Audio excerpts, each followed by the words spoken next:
million ounces of silver vanished from COMEX vaults in just 47 days. That's the largest drain since 1980. And you know what else happened in 1980?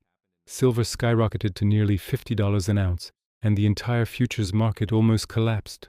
Fast forward to February 14, 2025. 4 major South Korean banks suddenly stopped selling silver. Not for a day, not for a week, indefinitely. Around the same time, China restricted citizens from buying physical precious metals, and Russia was banned from the London trading floors. And right now, something is happening that should be impossible. The spot price of silver is trading above its futures price. This is a rare event called backwardation.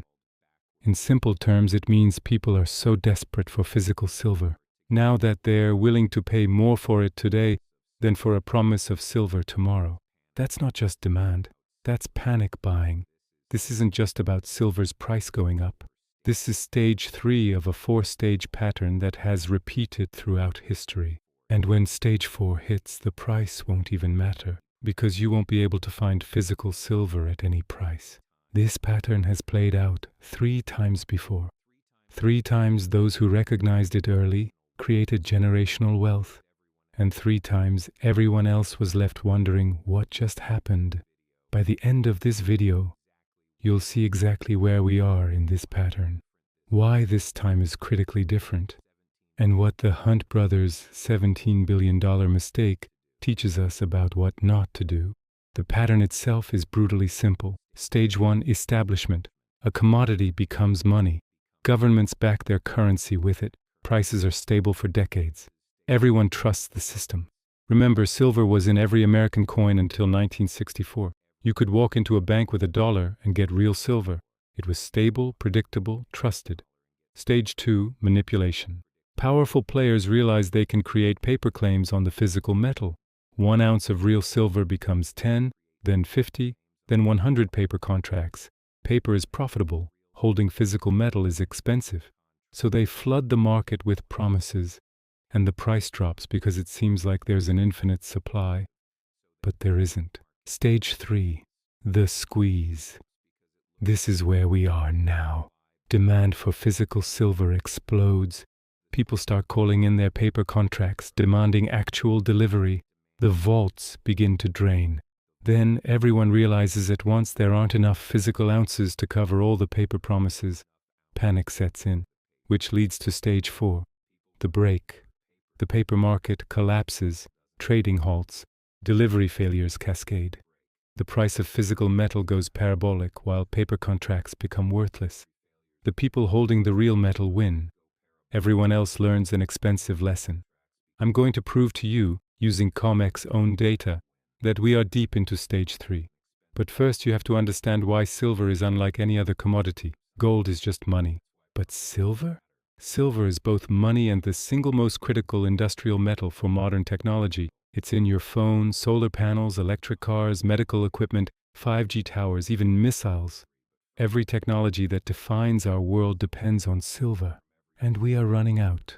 With a projected 149 million ounce deficit in 2024 alone. Thanks for watching. Don't forget to like and subscribe for more deep dives like this. For the 4th straight year, we're mining less silver and using more. The solar industry alone could eat up almost all global silver reserves by 2050. This supply-demand squeeze is a familiar pattern. And to understand what's happening now, we need to look back at the most dramatic example in history. Meet the Hunt brothers, Nelson Bunker and William Herbert, 2 Texas oil billionaires. In 1979, with inflation soaring and the dollar weakening, they decided silver was real money. So they started buying, not just a little bit, but everything they could get their hands on. They amassed a staggering 200 million ounces, half in physical metal and half in futures contracts. Their bet paid off, big time. Silver went from $6 an ounce in January 1979 to nearly $50 by January 1980. That is a 724% return in just 1 year. The Hunt brothers were suddenly the richest men in America, and Wall Street was terrified. Why? Because they weren't just trading paper. They were demanding physical delivery, draining the vaults of the COMEX exchange. The system was on the verge of collapse. So, what did the exchange do? They changed the rules mid-game. First, they banned new long positions, effectively freezing the hunts out. When that didn't stop the price climb, they jacked up margin requirements, making it impossibly expensive to hold futures contracts. The hunts were forced to sell, triggering a panic. On March 27, 1980, known as Silver Thursday, the price crashed from $21 to $10 in a single day. The brothers lost billions and went bankrupt. But here's the crucial part of the story everyone forgets. The people who owned physical silver, not paper contracts, didn't lose. When the chaos subsided, silver was still at $10, 66% higher than when the buying spree began. The Hunt brothers failed because they used leverage and played a paper game where the rules could be changed. You can't change the rules on an asset you hold in your hand. This same pattern is playing out again today, but on a much larger scale. Think about it. In 1971, when foreign countries demanded gold for their US dollars, Nixon couldn't deliver and closed the gold window. Gold skyrocketed. Today, the demand for physical silver is global, driven by both industrial and investment needs. The supply is shrinking. The lesson from the Hunt brothers is more relevant than ever. In a system under pressure, physical ownership is everything. Thanks for watching. When you remove physical backing from money, the paper loses value and the physical explodes. The same pattern destroyed palladium traders in 2001. Russia controlled 60% of supply and mysteriously delayed shipments.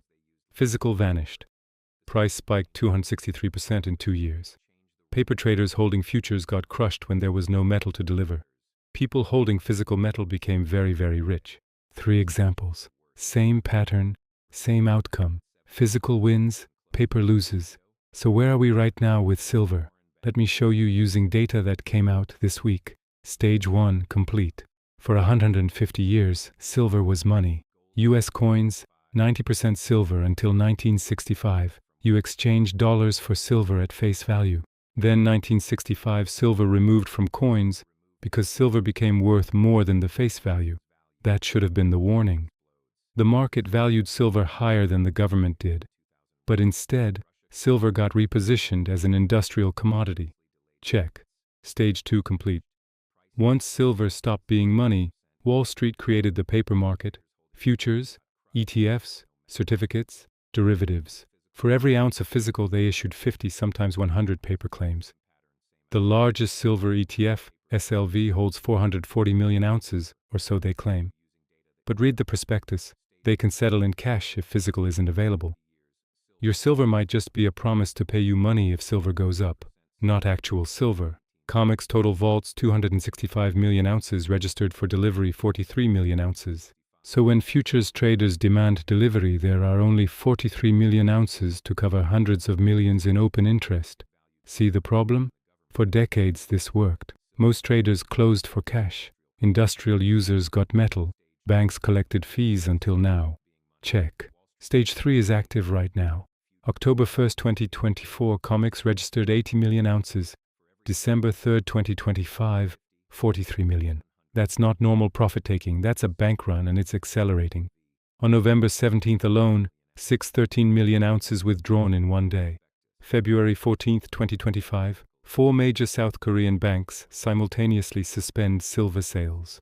Not for a day, indefinitely. These are banks with unlimited capital and global connections.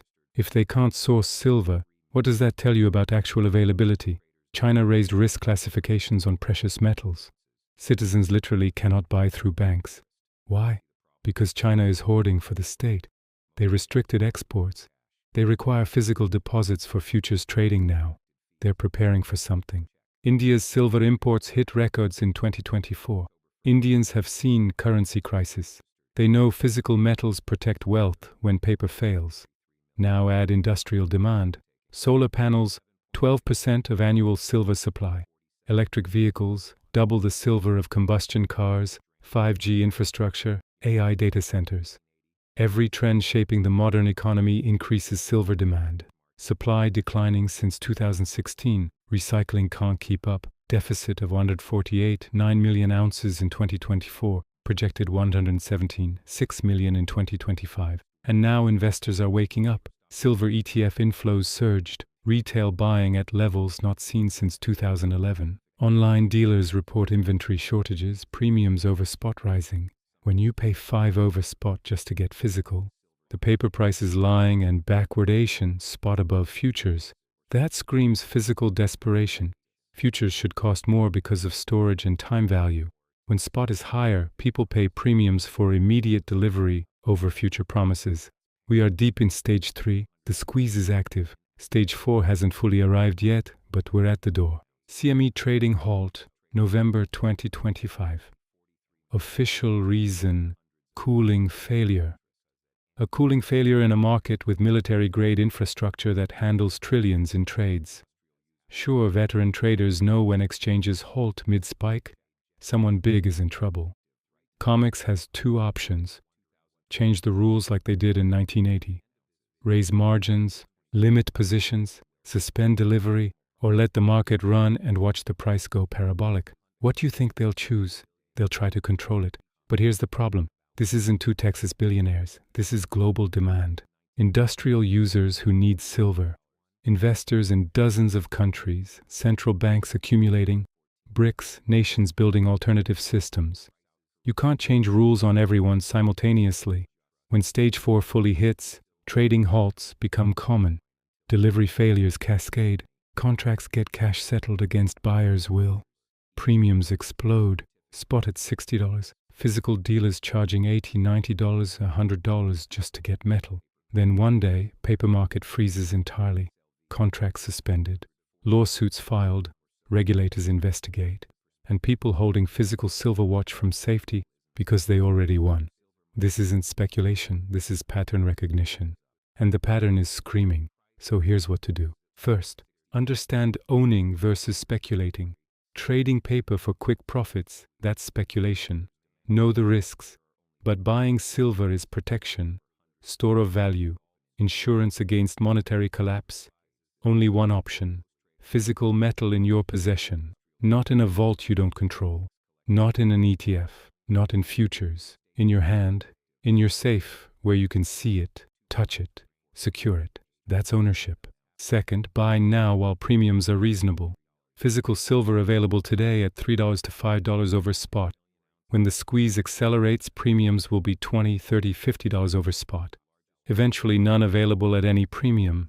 Dealers sold out. Mints with year-long wait lists. You'll be standing there with cash losing value, unable to convert it to the one asset gaining value. Third, focus on recognizable liquid forms. Silver coins, silver bars from major mints. Don't buy collectibles. Don't buy numismatics. Don't buy fancy premium products. You want pure silver content in forms anyone anywhere recognizes. American silver eagles, Canadian maple leafs, 100 bars from recognized refiners. Liquidity matters when the system breaks. Fourth, scale appropriately. This isn't about going all in. This is about allocation. Take 10%, 15%, maybe 20% of assets and convert to physical silver, enough that if the pattern completes, you're protected, but not so much that if something unexpected happens, you're destroyed. Balance caution with action. Fifth, store properly. Home safe, bank safety deposit box if you trust the bank. Private vault if you prefer. Make sure you control access. No third-party custody where someone else holds keys. The entire point is removing counterparty risk. Don't reintroduce it through bad storage. The window is closing. Not because some guru says so. Not because of hype, because vaults are empty. Banks are stepping back. Backwardation is screaming supply is gone. The market is telling you the truth. You just have to listen. Every fiat currency in history has failed. Every single one. Average lifespan 27 years. US dollar fully fiat since 1971. That's 54 years. We're on borrowed time. And you cannot print silver. You cannot create it with policy. You cannot algorithm your way out of a supply deficit. Physics doesn't care about economic models. So here's my question. Are you going to wait until the market breaks and wish you had acted? Or recognize the pattern, trust the data, and do something while there's still time? Choice is yours, but the window won't stay open forever. If this made sense, if you see the pattern, subscribe now because what I've shown you is just the beginning.